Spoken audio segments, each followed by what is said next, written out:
thank you mga kaibon. Maraming salamat po. Welcome back sa YouTube channel natin mga kaibon. Kumusta po kayong lahat mga kaibon? For today's video, sasagot tayo ng katanungan ng mga kaibon natin. Meron kasi tayong nabasa dito sa comment section na kakaibang katanungan sa atin. Ito po, yung katanungan sa atin ng kaibon natin. Ang tanong, Sir, paresan ko Lutino, split opa, ang kapares Lutino opa na hen. First clutch, naglabas ng Lutino opa. Second clutch, puro itim yung mata na nilabas. Green opa, pastel, 3 piraso. Bakit kaya ganyan? Third clutch, puro itim mata nilabas. Mga kaibon, disclaimer lang. Ang isi-share ko dito ay base lamang ito sa kaalaman ko at karanasan ko po sa pag-aalagaan ng mga ibon. Sa ganitong klase ng paresan, baka pwedeng tingnan nyo muna kung talagang Lutino yung pinagpares po ninyo. Alam nyo mga kaibon, kapag nagpares po kayo ng parehong visual, lahat ng magiging anak niyan puro po visual.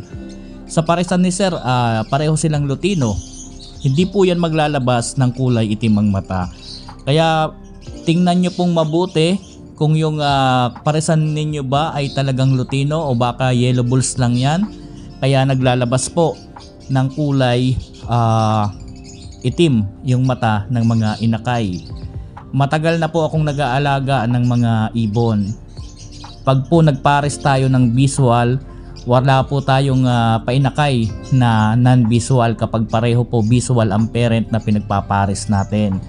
Kapag po ang paresan natin parehong red eye, mapaino man yan o pale palo man yan, or dan palo man yan, or bronze man yan, kapag po parehong visual ang parent, lahat po ng anak niyan puro po visual. Kaya po mas maganda tingnan yung maigi ang paresan ninyo kung Lutino ba talaga yan or baka po mga yellow bulls lang yan. Kaya naglalabas po ng kulay itim ang mata.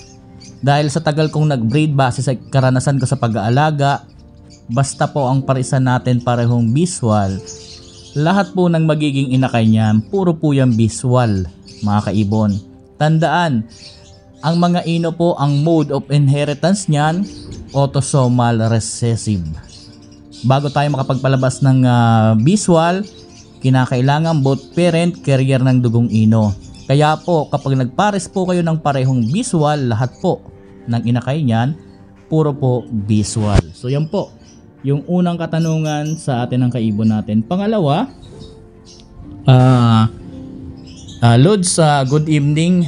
Yung paresan ko po, personata, lagi sila nag-mate, kaso sa labas nag-iitlog, hindi sa nest box. Salamat sa sagot. So meron din akong naging experience sa mga ganito sa tagal kong pag-aalaga. Una, na-experience ko yung ganito na may breeder din tayo noon na basal. Yung basal breeder natin masipag mag-nesting. Talagang maganda, gumawa ng pugad sa loob ng nest box. Kaso yung time na magkakaroon na ng itlog sa labas na umitlog, akala ko inabutan lang sa labas. Kaya pinasok ko po yung itlog. Ngayon, another day naman, ganun na nangyari. Sa labas uli na umitlog, tapos akala ko inabutan uli doon sa labas kasi palaging nasa labas. Ngayon pinasok ko po sa loob. Pangatlo na itlog niya sa loob naman, sa loob naman ng nest box. Tapos yun na, akala ko tuloy-tuloy na.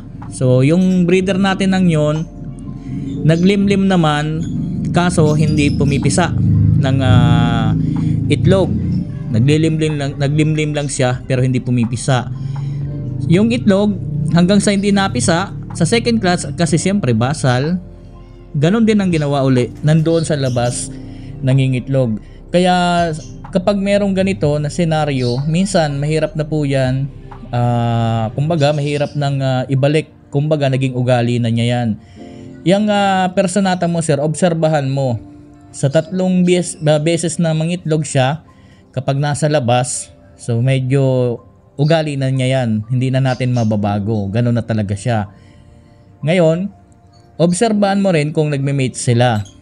Kapag nagme-mate yung parisan mo ng yan, ang gawin nyo po, kapag nangitlog sa lapag tapos hindi naman siya pisa, kunin nyo para hindi masayang. Ipaposter nyo po sa iba na breeder kung meron po kayong ibang breeder dyan. Para po kahit papano, yung itlog ng parisan mo na personata, mapakinabangan natin kahit papano. Kaya yan po ang mapapayo ko.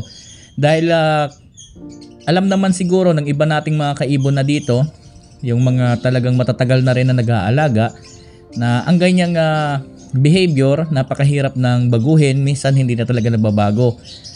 Minsan, kung nagloko lang, kumbaga, dala lang ng sobrang pagod din sa pagbe-breed, merong pagkakataon na may babalik pa kung ano yung dati niyang behavior. Yung mangingitlog talaga siya doon sa loob. Pero kung sa simula pa lang, ganyan na, mahirap nang baguhin yan. Kaya kung nakikita mo nagme-mate tapos nangitlog sa lapag, kunin nyo po, ipaposter nyo para mapakinabangan. So yun po, yung pangalawa. Pangatlong katanungan sa atin, Idol, good PM. May parisan akong green, split pale, split opa na kak. Ang kapares, par blue o pale na hen. May inakay sila na 3. Ano ba ang magiging gender nila? Salamat, Idol. So, tinatanong sa atin ni Sir, may parisan daw siya na project opa pale. Ang parisan, green, split pale, split opa na kak. Ang kapares, par blue opa pale na hen. May inakay sila na 3. Ano daw magiging gender? So, sa gender, hindi natin malalaman ito. Dahil hindi po ito 6 link. Ang mabilis malaman kung anong gender ng inakay, yung tinatawag na 6 link. Ang parisan po nun, opaline cock, ang kapares niya, normal na hen. So lahat ng magiging anak po nun, 6 link. Pero sa ganitong parisan, kasi ang ganito pong parisan mga kaibon, hindi natin malalaman ang gender kasi naglalabas po ito ng, pwede po ito maglabas ng opa pale na cock, opa pale na hen, opa pale na normal na pale fallow, split opa na pale fallow. So hindi natin malalaman ang gender. Hindi po natin dito makikita. Kahit maging visual opaline yan, hindi po natin malalaman kung anong gender niyan dahil pwede po yung opaline na nilabas niyan, kagaya for example, naglabas yan ng opa pale.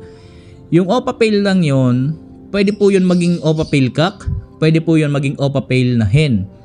Kaya po hindi natin malalaman. Hindi kagaya sa 6 link na kapag visual opa, automatic hen yon. 6 link na hen. Kapag non-visual, automatic cock yon.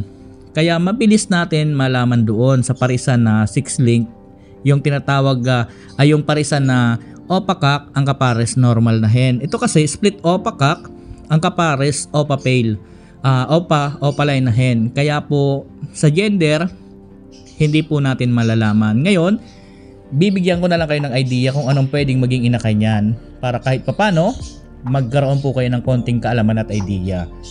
Sa ganyang klase ng parisan, pwede yan maglabas ng opa pale na cock, opa pale na cock. Pwede yan maglabas ng opa pale na hen. Pwede yung maglabas ng normal pale fallow. Pwede yung maglabas ng split opa na pale fallow kapag nag-cock. Pwede yung maglabas ng opaline cock, split pale fallow. Pwede yung maglabas ng opaline na hen, split pale fallow. Pwede yung maglabas ng split opa, split pale fallow. Pwede po yan maglabas ng normal hen, split pale fallow. Lahat po ng magiging anak niyan, naka-split na rin po yan sa par blue. So yan po, para po magkaroon kayo ng konting kaalaman at konting idea pagdating sa magiging ID ng painakay po ninyo. Sa gender, hindi ko po masasabi dahil po hindi po yan parisan na kagaya doon sa 6 link. Hindi po yan kagaya doon, kaya hindi natin masasabi. Pero yan po ang magiging ID ng mga painakay. At least nagkaroon kayo ng kaalaman at idea. So yan po, panghuling katanungan sa atin mga kaibon. Good day, sir. Sir Lods, tanong lang ulit. Ano po ang karga ng anak ng parisan na Opa, Pus-ino, nakak, ang kapares normal, yellow balls split ino na hen? Sana masagot po. Salamat and happy birthday, God bless. Ang tanong sa atin ni Sir, ano daw ba ang karga ng anak ng parisan na Opa Pus-ino, nakak, ang kapares normal, yellow bulls, split ino na hen? So dito, ito ang parisan na 6 link. Ito ang parisan po na 6 link dahil ang kapares, ang parisan opaline cock, ang kapares normal na hen. So 6 link po ang magiging anak niyan. Kapag nakita nyo pong visual opa, automatic 6 link na hen yan. Kapag cock, 6 link na cock, 6 link cock po yan, automatic split opa po yan. So sa ganitong klase ng parisan, ano ba ang karga? Yan po ay Project Lutino Opa. Pwede po yan maglabas ng opaline, Lutino Opaline 6 link na hen. Pwede po yan maglabas ng Lutino Opaline split opa na cock, 6 link cock. Sa mga non-visual naman, pwede yan maglabas ng Opaline 6 link na hen, possible split ino. Sa kapatid naman, kapag non-visual opa, automatic cock yan, split opa, possible split ino. So yan po ang magiging karga ng mga kapatid ng visual. Kapag nagkaroon siya ng kapatid po na halimbawa mayroon siyang kapatid na visual Lutino Opa, yan ang magiging karga ng mga kapatid na non-visual Lutino Opa. Ito, Project Lutino Opa po yan. Napakagandang parisan po niyan dahil hindi mo na rin kailangan ng DNA. Isang tingin mo lang sa mga inakay, alam mo na agad kung ano ang gender. Kapag naglabas ng visual Lutino Opa, automatic. Kapag Lutino Opa, hen yan. Kapag na Lutino, non-visual opaline, automatic cock po yan, split opa. Kaya napakabilis makita ang gender. Ito po ang parisan na 6 link ang mga anak. So doon sa mga kaibon natin na nagtanong, hanggang dito muna yung video natin. Sana po nasagot ko ng maayos ang katanungan po ninyo. Maraming salamat po. Happy birthday sa ating lahat. God bless po sa ating lahat mga kaibon. Thank you po.